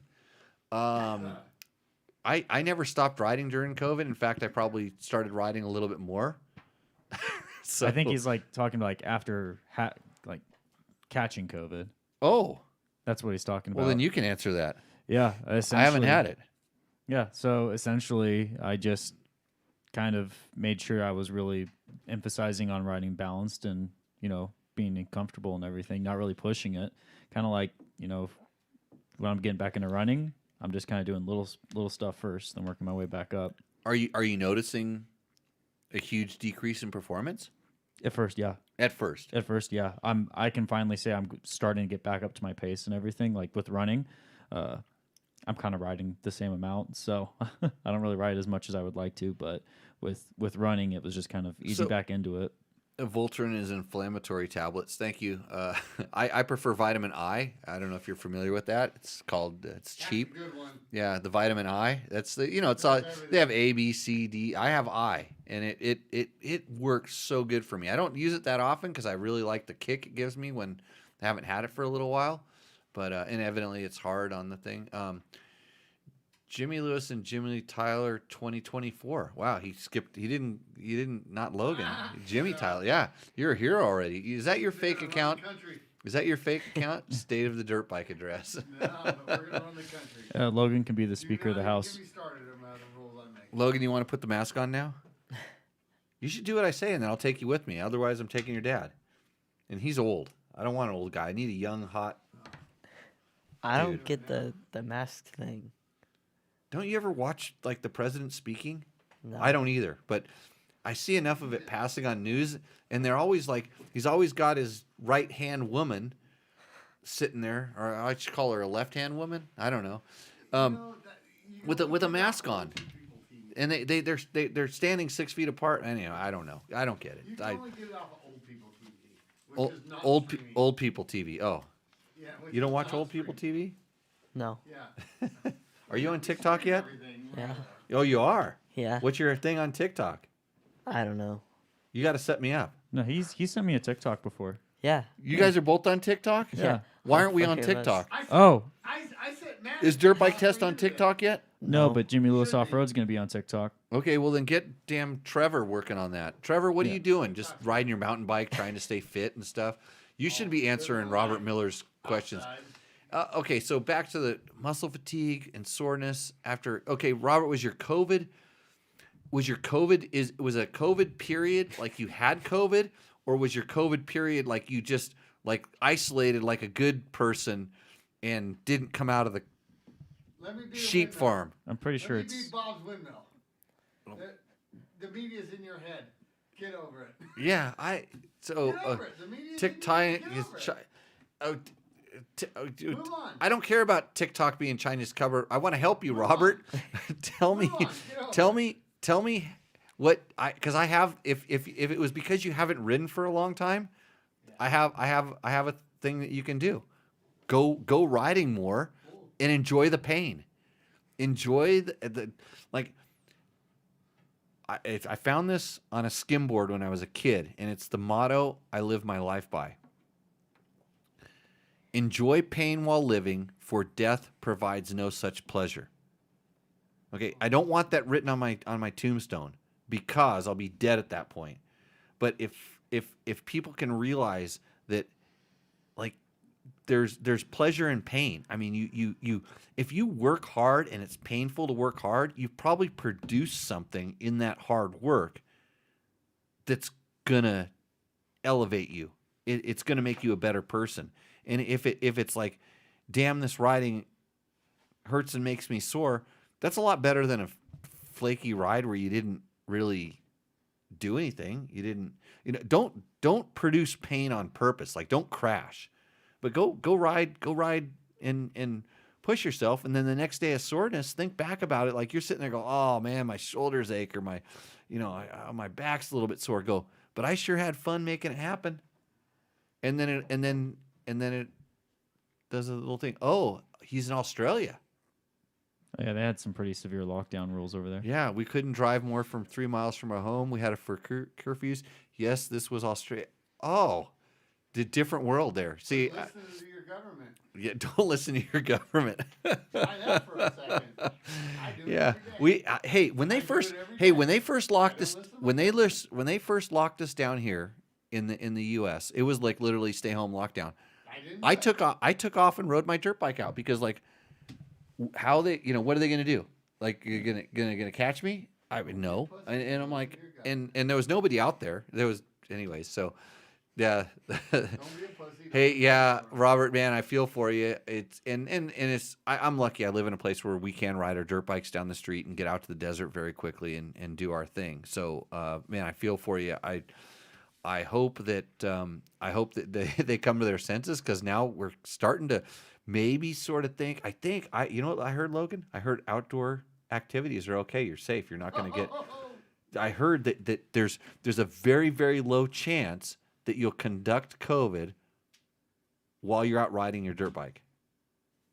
You might crash and have your lung collapsed, but you will not get COVID. So, hey, Robert, yeah, thanks for being a good fan of the show. And, yeah, just ride a little bit more. I don't know if there's I wouldn't look for a pill to try to fix it. I would maybe do some more push-ups, sit-ups, and pull-ups. And running. Running helps a lot. Yeah. Yeah, not on a treadmill, though. Run outside. Get chased by dogs. All that cool stuff. Almost run into a rattlesnake. Hey, my buddy Jerry B is down there in Australia, and he's from Fuck You Racing, and he should hook you up with some. You should figure him out. You should find out where to locate him. JB Black on the Facebooks is a thing, or Fuck You Racing on the Facebooks. Check them out. He was locked down, and he actually was going crazy, so he made a really cool series of videos about him and his buddy on lockdown. And I think you kind of Robert search. Miller knows Jerry. He knows. 30 minutes. He's 30 minutes. Yeah, Jerry will help you. So, awesome guy, and don't let him paint your helmet, because it'll end up on a shelf like that awesome one up there. Because I crashed and hit my head on it. Point to it again. The chat box was covering the helmets. Okay. It's all good. Yeah. Yeah, Oh, all that those one up ones. there. Yeah, the Arai Yeah. was a Jerry B design. Super awesome. Logan, next question. Sean Elliott, 2017 TRF 450X. During pre-ride inspection, there was a 1/4 of an inch gap between number 3 chain adjusting bolt to number 5 axle plate on the right side. I loosened the axle nut, pushed it back, and torqued it to 90-ish foot-pounds of torque. If the gap occurs again, should I increase the torque on the axle nut? Sorry, another meeting prevents me from listening live, but I will listen to the podcast tomorrow.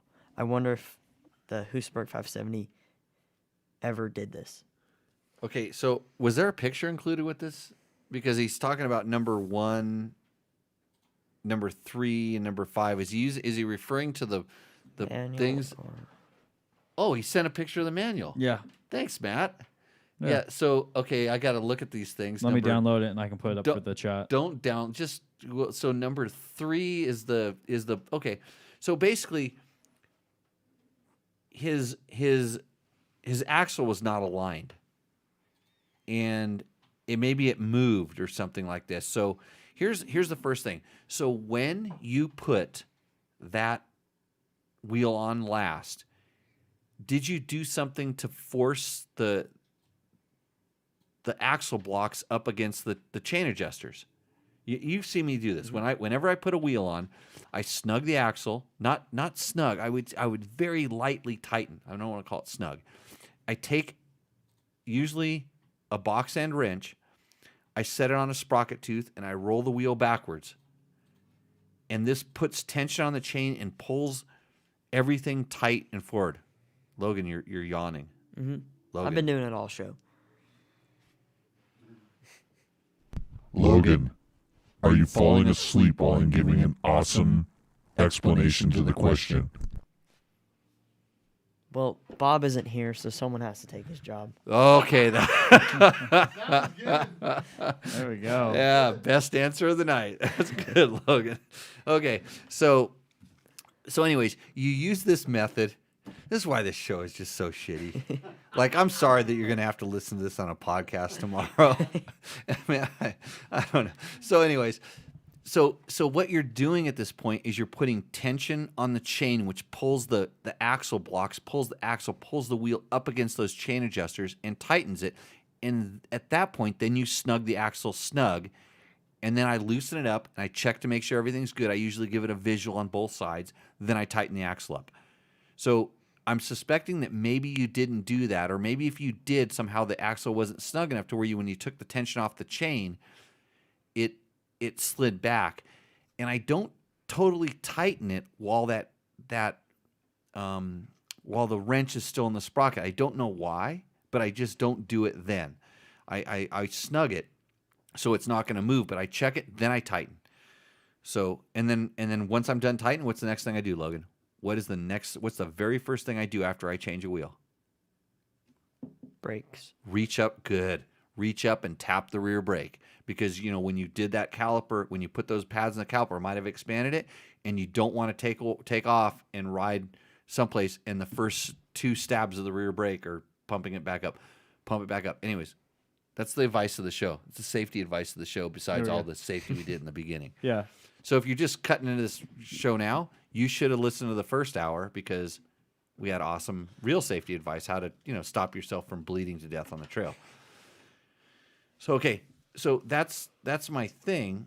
No, don't increase the torque if you're properly torquing the axle nut. And have you ever seen me use a torque wrench on those? No, it's just Yeah. because I took a torque wrench and went click, click, and then I adjusted my in-arm torque wrench. Yeah. Yeah. So if it's tight enough, it's not going to slip. It's not going to be right. But the other thing that's super vitally important is that your index marks on your swing arm and your axle blocks and all that stuff is square. They do make a tool for this, but you can actually it's a tool with these cones on it, and it's a straight stick with squares on it, and you put it in the axle and you put it in the swing arm, and you take it over to the other side. You put it in the axle and you put it in the swing arm. And it makes sure that you're all square. And then you can check with this tool. You can actually check to make sure that your basically swing arm pivot is square with your marks on your swing arm. Because I've seen bikes where they're off by, maybe like if it's 4 on one, it's 4.5 on the other side. Mm-hmm. I've seen this before, and I don't want to say what brand or anything like that, because there's actually a couple different bikes I've noticed this on, and it was because I saw weird sprocket wear. Because especially with aluminum sprocket, if you're just a little bit off, you're going to get interesting sprocket wear, and it's going to bring your sprocket teeth to more of a point, by the way. So anyhow, hopefully that answers your question, Sean. Enjoy us on the podcast, and try not to throw up when you hear our explanation. Next question. Dave Black. Having just replaced the expensive OEM pipe on my 2021 KTM 300 XC TPI, I'm considering the P3 carbon fiber pipe guard. Should I have concerns about heat displacement? I wouldn't worry about heat displacement, David. And here's the funny thing with the pipe guards. I don't have them. I've had them on bikes, and I don't have them on any of my current bikes, and it's sort of this double-edged sword. If you're worried about like the rock dings, the small things kind of flying up and putting dings in your pipe, or I would say small to medium hits, pipe guard is great. It deflects them. It does stuff. And by the way, when you put that guard on, whether it's a P3 or E-line, they all make good guards.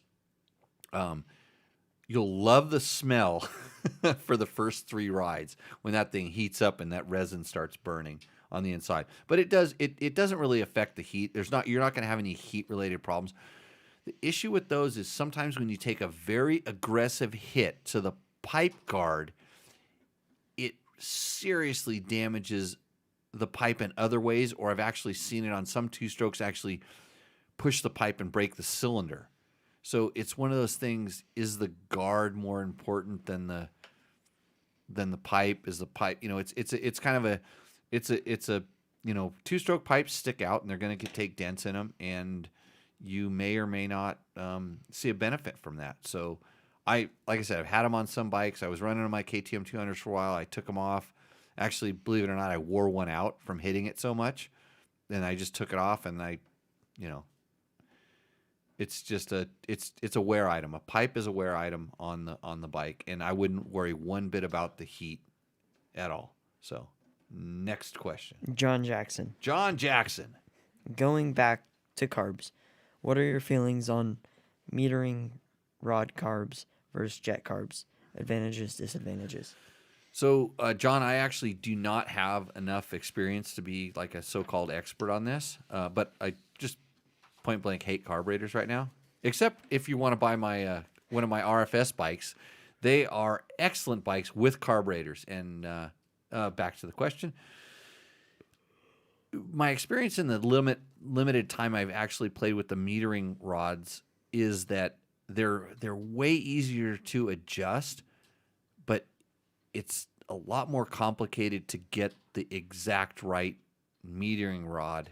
And I don't know if I haven't played with the newer versions enough. And I don't know, it's probably I bet you it's very similar to the ECUs that are out there, where people just plug an ECU on there and it's like, great, it has more power. And it loses some rideability, where I am so picky, and I'm picky probably like a lot of the guys that do the development riding for the manufacturers, that there has to be a certain amount of rideability to you. You can't have a stumble any place in the power, at least when it's stock and you're running pump gas and, you're at the right elevation, stock, we'll call it. Like when you put a lot of these metering rod things on there, you can make a click and it'll kind of adjust for elevation, but then you don't have the opportunity to adjust certain other things in there. Like you don't have you have to have a very special metering rod to adjust for, pilot jet, what we commonly call pilot jet, needle jet, whether it's pump squirt or, if it's slide or all these other things. There's a lot of stuff in there, and that's why carburetors are so complex, and that's why it's amazing that they get them so good. So hopefully that answers the question. But just go fuel. I like fuel injection. Anybody in here not like fuel injection? Guys on the internet tell me I'm not supposed to like it for 2 strokes. Not supposed to like it for 2 strokes? Yeah, that's what they tell me. Right. Well, you're still riding a carbureted Husaberg, so you should just like go Yeah. stick your head in the sand. I rode it the other day. It was fantastic. What does Eric Wyden want to know up there? What suspension setup procedure do you use when testing? Front first or rear first? Do you start with compression first or rebound? Or do you switch back and forth between compression and rebound? Man, Eric, that's an excellent question.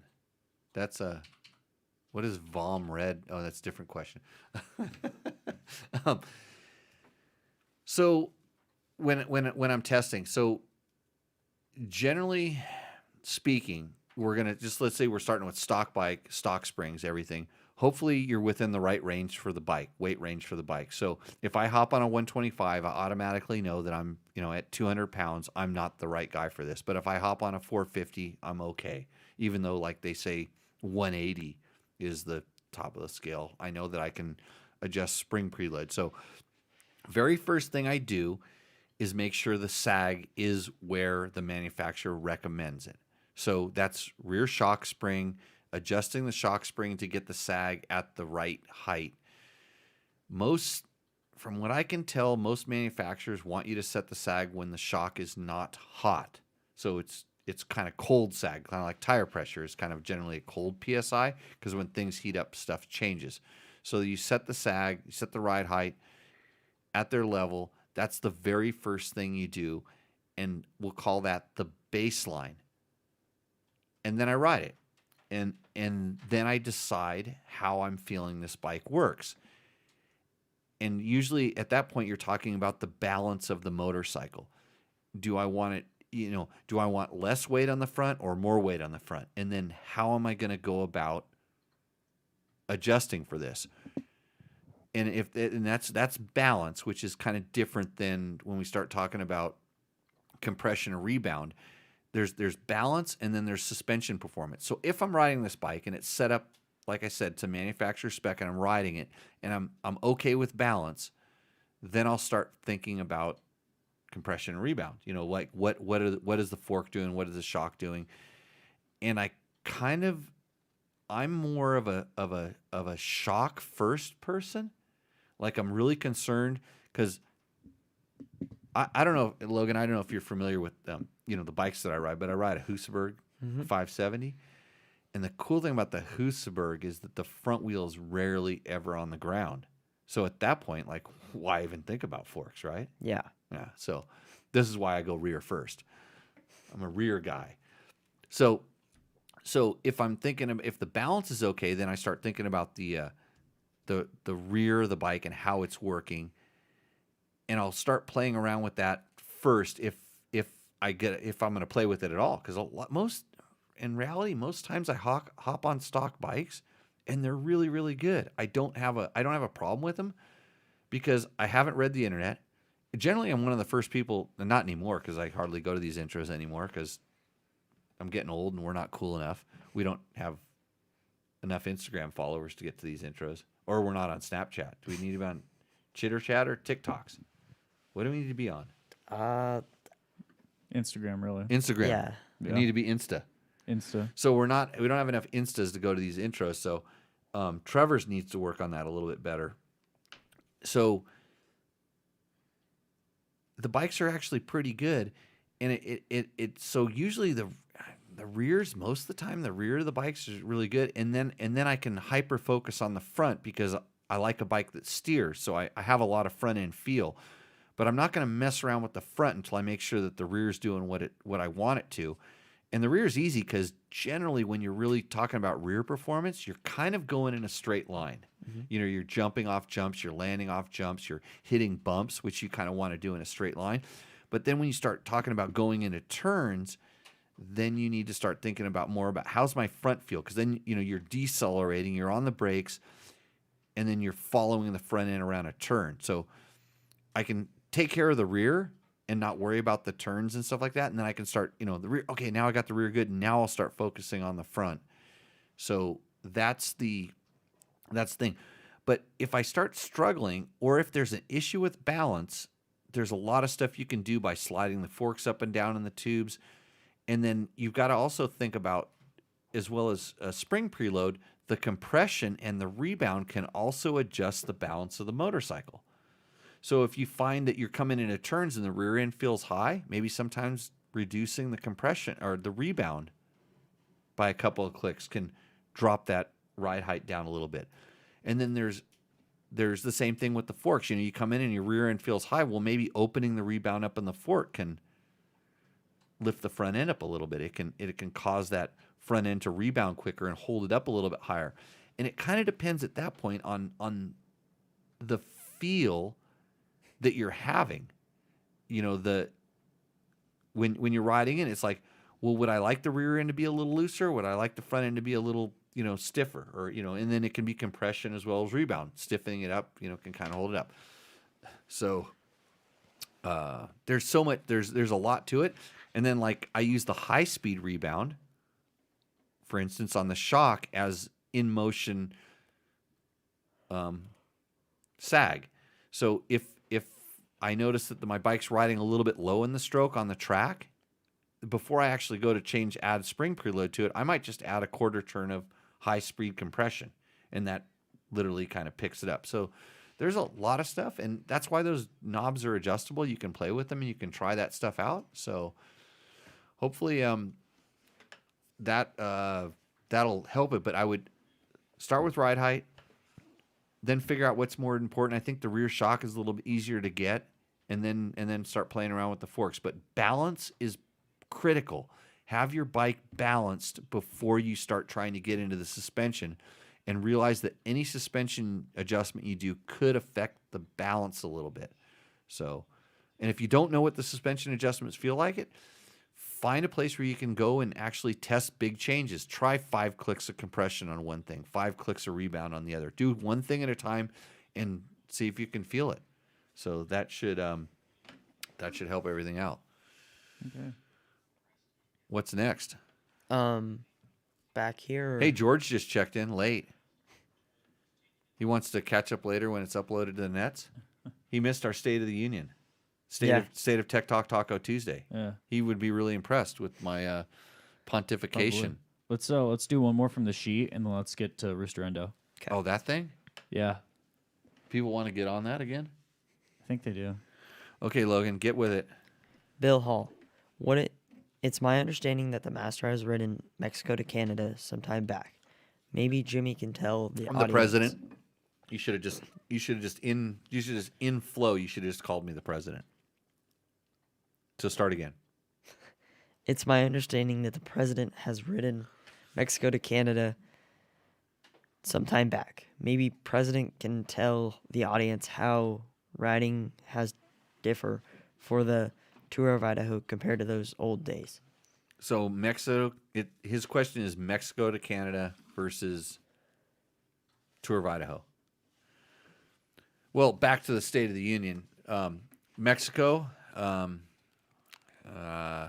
We aren't at war with Mexico, and Canada. We're not letting those Canadians in, are we? Are we letting them back in yet? Yes. Oh, they're back in? Yeah. Yeah. Okay. So if you're going to ride from one place to another, it's important that you ride your dirt bike so you don't get caught in case there's COVID, and you don't want to catch COVID on the roads, right?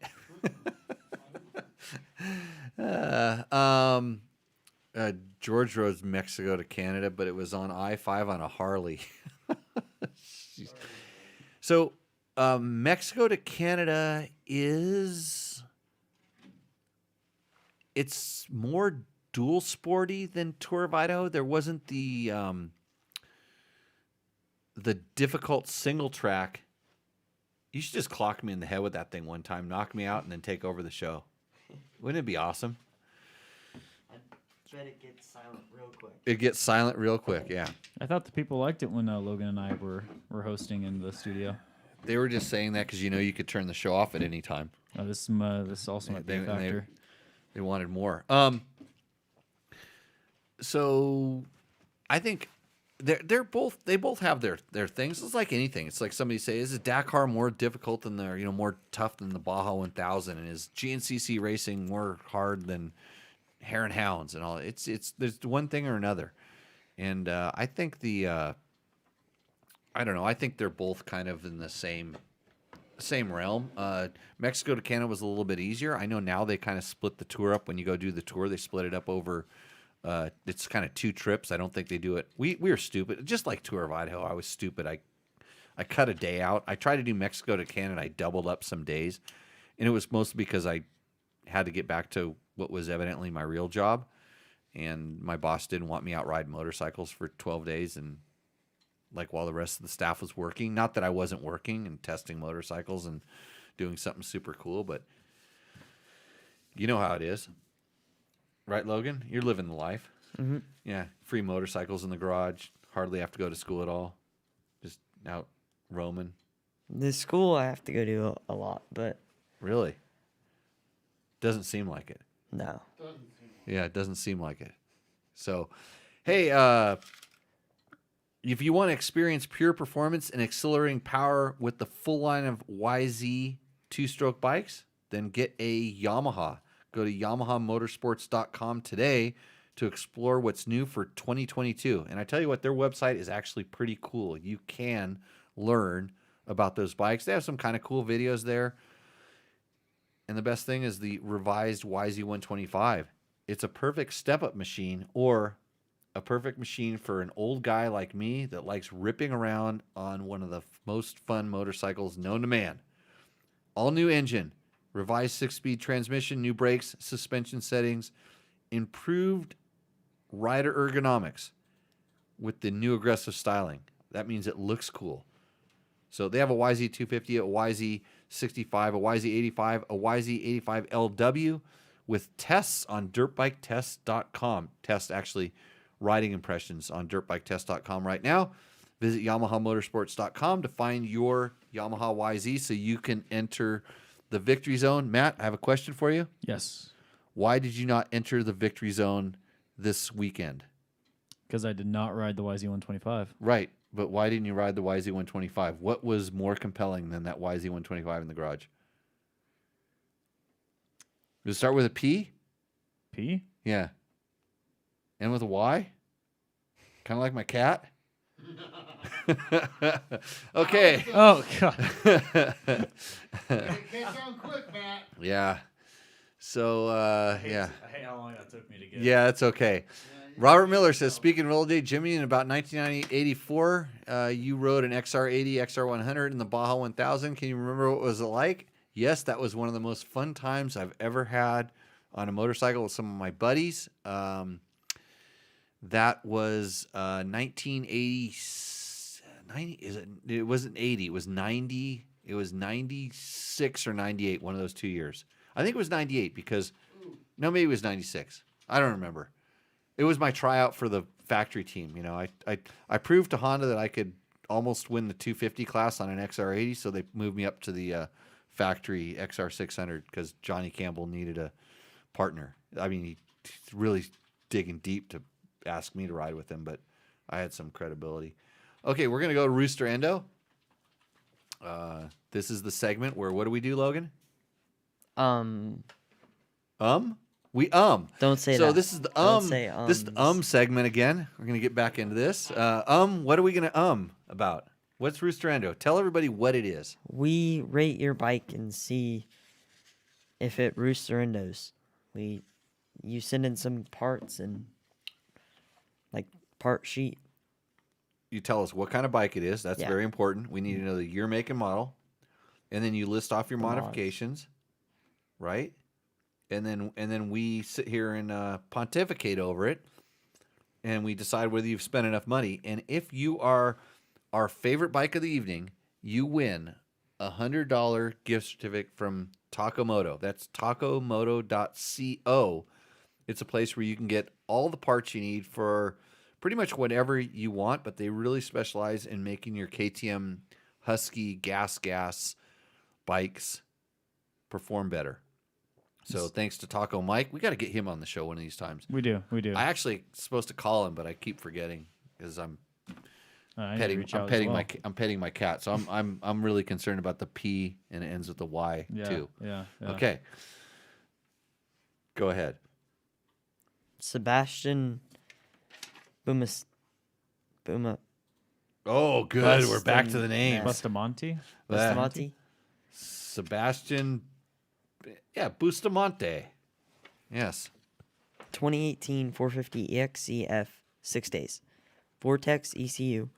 EE protectors all over. FMF 4.1. C concepts. Polysport clear plastics. Cyclops headlight. Size Tech. Sims Whoa, Tech. so he has these clear plastics. I remember these things. Those were pretty cool. They were like kind of see-through. Yeah, this bike looks good. This is a good-looking machine. Keep going. Moto-minded dash. Midwest Engineering clutch and brake levers. Cycra handguards. And some other small bits. Nothing too crazy. Some other small bits. I'm doing the check. You know what the Jimmy check is? I'm just scanning over. First thing I go to, I just look at that front wheel to make sure there isn't anything weighing down that front end of that motorcycle, and I'm not seeing anything. It's only on the rear. Yeah, it's only on the rear. The rear needs it.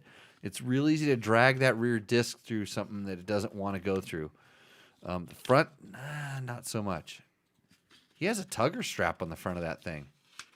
It's funny because this bike looks so clean, but it's set up to get busy. I like this bike. This is a nice bike. That's roostable. Our roost area is getting kind of tall. Pretty big there. Yeah, it's getting big. Well, don't worry. there. There's an endo in there. Can you see? Oh, yeah. Thanks for the warning. Can you see my Husaberg on the end? The one at the very end, at 570. No. We gotta It's off the screen. It's off the screen. We need to get a bigger. We need to pull this thing back. We need to get a bigger camera. Bigger camera. Yeah.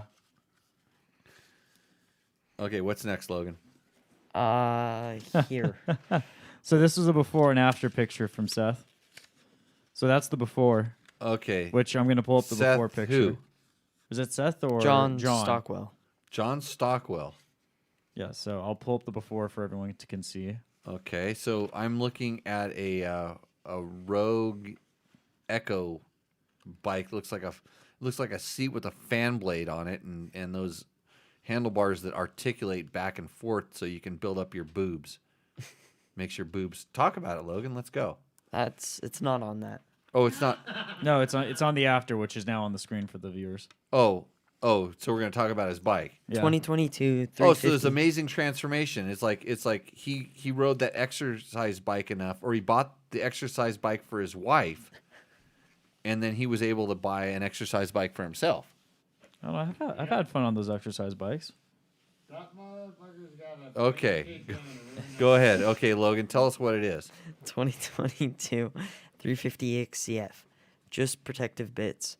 Header guard, rad guard, hand guards, skid plate, tires changed to gold tire 216 and 333.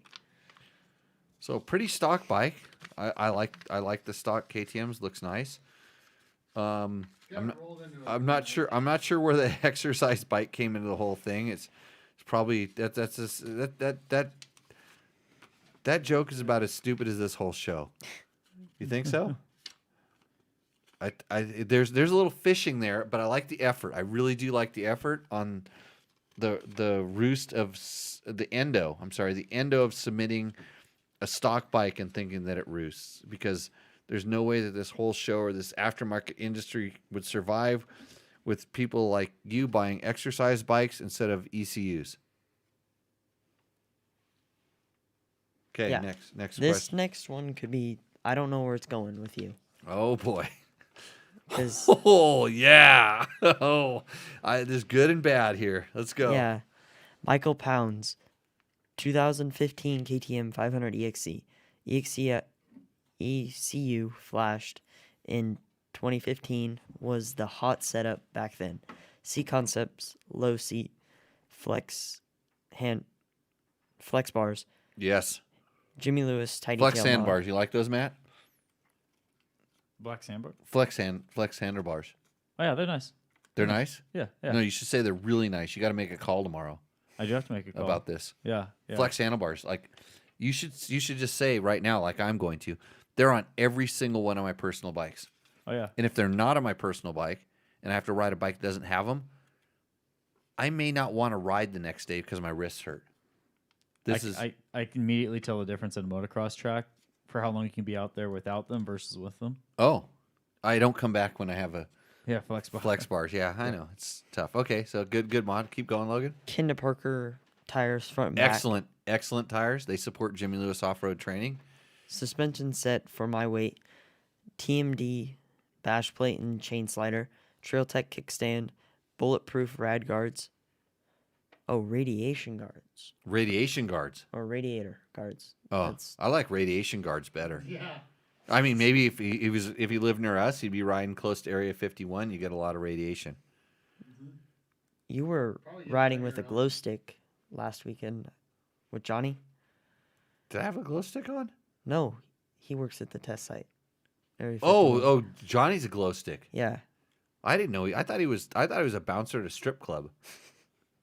Where'd you find out he worked at that place? Johnny, you lying to me again? Jeez. Scott Stamper and more. Super nice bike, over 500 hours on her. It didn't say anything about chainsaw rack. No. It didn't. The only thing that's bad about the handlebar mounted chainsaw rack is the weight you put on the front of the bike. But the work you're doing on the trails speaks for itself. You're the guy everybody else either needs you to go riding first or they want to go riding with. Actually, usually they don't want to go riding with you because you stop and cut logs and they have to wait. But if they get off their damn bike and they're ready to get the log when it comes disconnected and throw it out of the way, you guys move at a pretty good rate of speed. So I applaud you, and for that, you roost. Way up there. Yeah. Next bike. Seth Waterfall. Seth Waterfall. Blue Crew. 2022 YZ250 FX. Recluse Radius CX. No Toil Superflow air filter. Enduro Engineering radiator braces and perch mount handguards. AXP skid plate. FMF 4.1 slip-on. TM Design Works. Shark fin. Nitro Moose. Platinum front. Plushy rear. Is he a friend of Trevor's? He's got all the stuff on it. That's good. That's a weapon, that bike.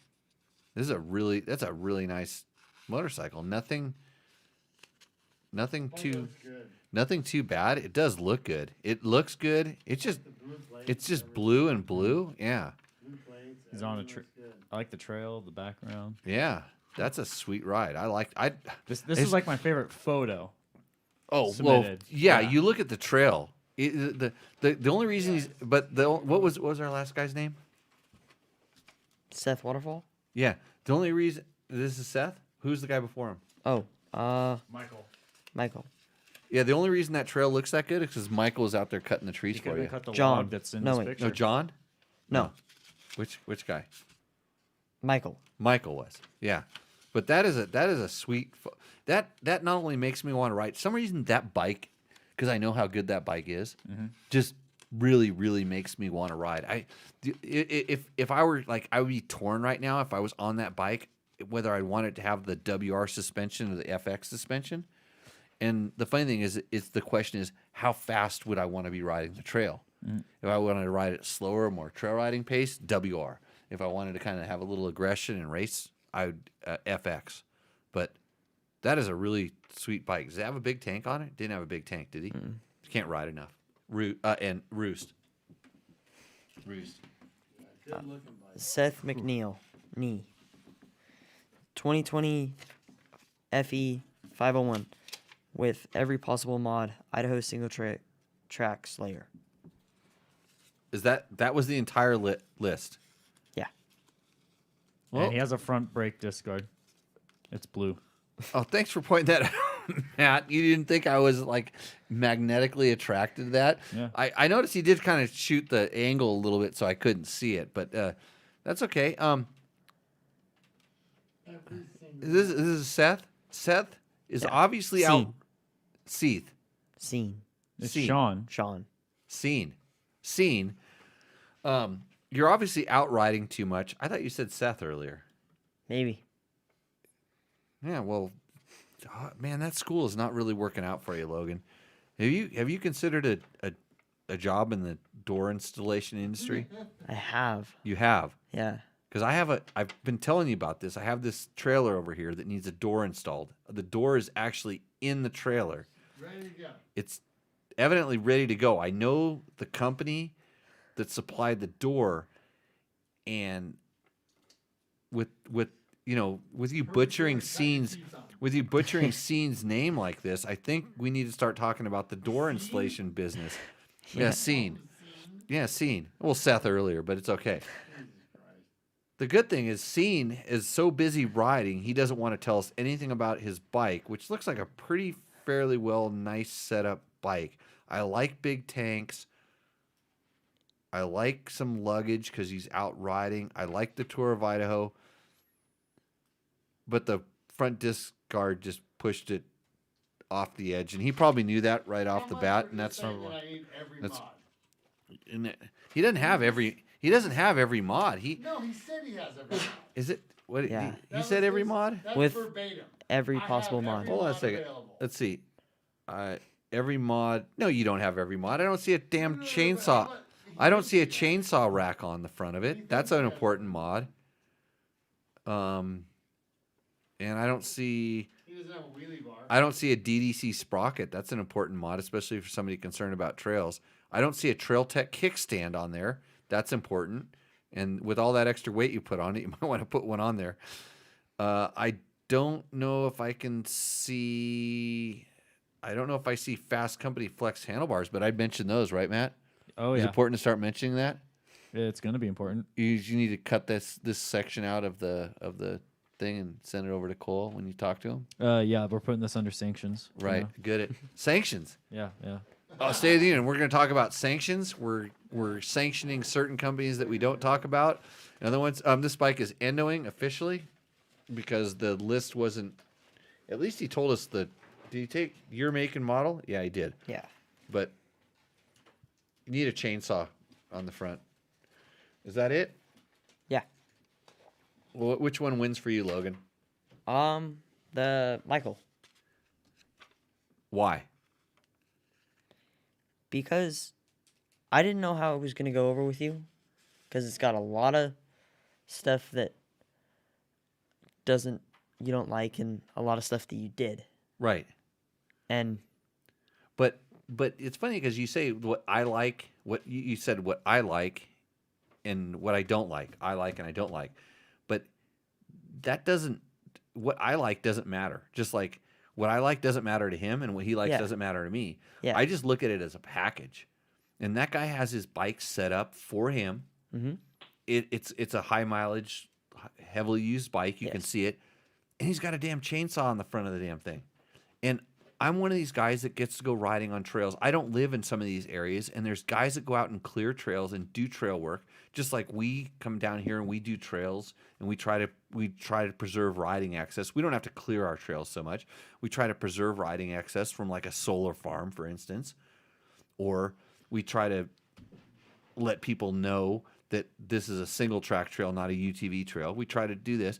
This is important. This is really important for people that are out there. It's like you gotta do your part. Put a little bit back in, and that guy's putting a little bit back in because he's not riding around with a. I sure as hell hope he's not, and I don't think he is. He's not riding around on a chainsaw in front of his bike as a piece of decoration, like a bling oil cover or a fancy, funny billet anodized piece you put on your front fork down below your, bottom of the fork that protects the disc, that thing. I don't even want to say the word. So anyways, you think that Roos? It Yeah. wins? I think it wins hands down. This was a nice bike as well. Actually, all the bikes tonight were pretty nice bikes. Except the exercise bike. The exercise bike, if that bike got him that motorcycle, I don't know. Maybe if he's sitting on that thing and doing that kind of exercise, he needs to ride more. Yeah. Anyhow, yeah. Can you send that to Taco Mike to make sure that Michael Pounds. Michael Pounds. Awesome. You Thanks for sending all these things in. I know we got a bunch of them turned in today. We'll get to the other ones on a future show. And Robert Miller says, apart from supporting the aftermarket, what is the most modified bike you have ridden and loved and also hated? Apart from supporting the aftermarket. Oh, I did say I was supporting the aftermarket. And I support everybody in the motorcycle industry. The most modified bike I have ridden, loved, and also hated. Can we table that question for? Yeah, we can put it in because the show's starting to get old. Logan's awake. We need to declare war on something. So we're going to declare war on this show going over 2 hours. And I'm going to clip it right now. Okay. So you guys need a Honda Fat Cat. If you want TR200 if you want to clear trails. Rokon would be better. All-wheel drive. Oh. Honda little generator motor. Put gas in the tires. You could be out clearing trails for like a couple weeks. So anyhow, thank you everybody for joining in, watching us. It's been awesome seeing you all again. Thanks for joining in the chat. If you're not on the chat and you're listening to it at a later date, maybe on the SoundClouds or the iPod podcasts, Apple Podcasts, Google Podcasts. all those things. Thank you for supporting the show. Tell a friend about it. Share it. Make your friend listen to it while you're driving out to the next riding area. Say, hey, this guy's an idiot. And I'm not talking about me. I'm talking about Logan. But you'll learn something from the other dude. So I just slammed you, didn't I? Yeah. That was so sweet. Okay, so thank you. And anything else we need to mention? We'd like to thank, sponsors. Yeah, for sure. Yamaha, Taco Moto, Scott Sports. That's Scott Sports is the goggles that you need. Climb, DDC, DDCRacing.net, Trailtech, Trailtech.net. A lot of these are .nets. Takomoto is takomoto.co. So, and if you want to get into the victory zone, visit YamahaMotorsports.com. And with that, we will... See,